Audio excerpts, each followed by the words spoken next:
Shalom Bapak Ibu Saudaraku yang terkasih dalam Tuhan. Pada kesempatan hari ini kita akan bersama-sama merefleksikan kebenaran firman Tuhan dengan tema menjadi jemaat teladan. Teks firman Tuhan terdapat dalam 1 Tesalonika 1 ayat 1-10. Saya akan membacakan bagian firman Tuhan ini. Salam dari Paulus, Silvanus dan Timotius kepada jemaat orang-orang Tesalonika yang di dalam Allah Bapa dan di dalam Tuhan Yesus Kristus. Kasih karunia dan damai sejahtera menyertai kamu. Kami selalu mengucap syukur pada Allah karena kamu semua dan menyebut kamu dalam doa kami. Sebab kami selalu mengingat pekerjaan imanmu, usaha kasihmu, dan ketekunan pengharapanmu kepada Tuhan kita Yesus Kristus di hadapan Allah dan Bapa kita. Dan kami tahu, hai saudara-saudara yang kasih Allah, bahwa Ia telah memilih kamu.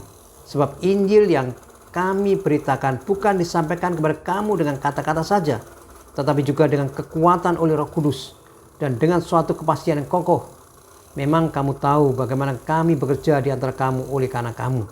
Dan kamu telah menjadi penurut kami dan penurut Tuhan.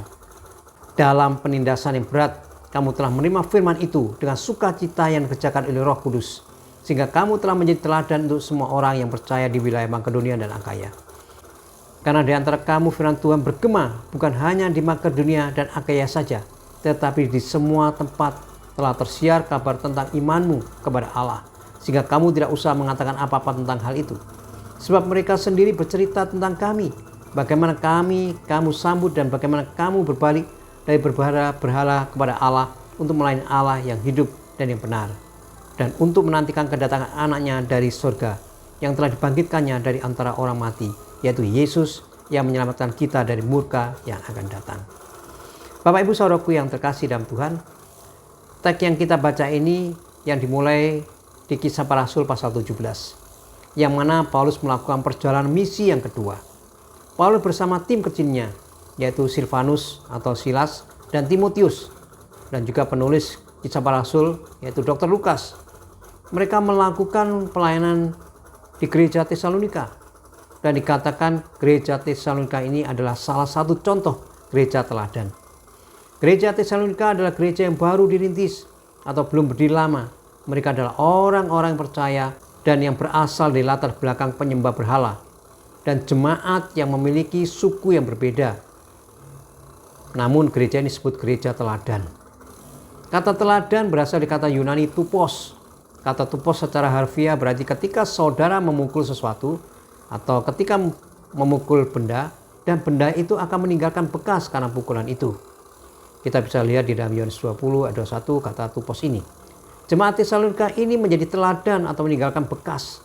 Bekas ini bekas yang positif sampai ke Makedonia atau Yunani bagian utara dan Akaya atau Yunani bagian selatan. Kemudian di ayat kedua dikatakan Paulus mengucap syukur pada Allah atas jemaatnya dan mendoakan jemaat Tesalonika. Saudaraku yang terkasih dalam Tuhan, mengucap syukur dan saling mendoakan adalah cara hidup Kristen. Namun masih ada orang Kristen berpikir bahwa saya masih bisa menjalani kehidupan Kristen terpisah dari gereja. Saya tidak perlu gereja, yang penting saya Kristen. Tidak ada hubungan saya dengan gereja. Saudara tidak bisa melakukan itu. Saudara bisa menjadi orang Kristen tanpa terlibat dalam gereja saudara. Tetapi saudara tidak bisa menjadi orang Kristen yang baik tanpa terlibat dalam gereja saudara. Jadilah bagian dari gerejamu dan bersyukurlah untuk gerejamu. Dan berlututlah, berdoalah untuk gereja saudara. Doakan pendetamu dan istrinya. Doakan hamba-hambamu. Doakan penatuamu dan pasangan hidupnya. Doakan jemaatmu. Sehingga Tuhan memberi pertumbuhan atas gereja saudara. Dan saudara bersyukur.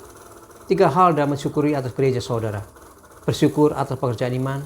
Bersyukur atas pekerjaan kasih. Dan bersyukur atas kesabaran dalam pengharapan. Sebagai penutup refleksi kita pada hari ini. Gereja menjadi teladan apabila saudara memiliki iman yang bekerja, kasih yang bekerja, dan harapan bertahan lama, dan semua itu produktif. Saudara tidak hanya duduk dan berkata, saya punya iman, saya punya kasih, saya punya harapan.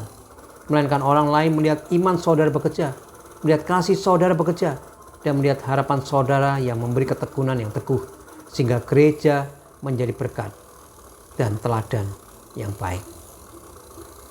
Amin. Tuhan Yesus memberkati Bapak Ibu semua.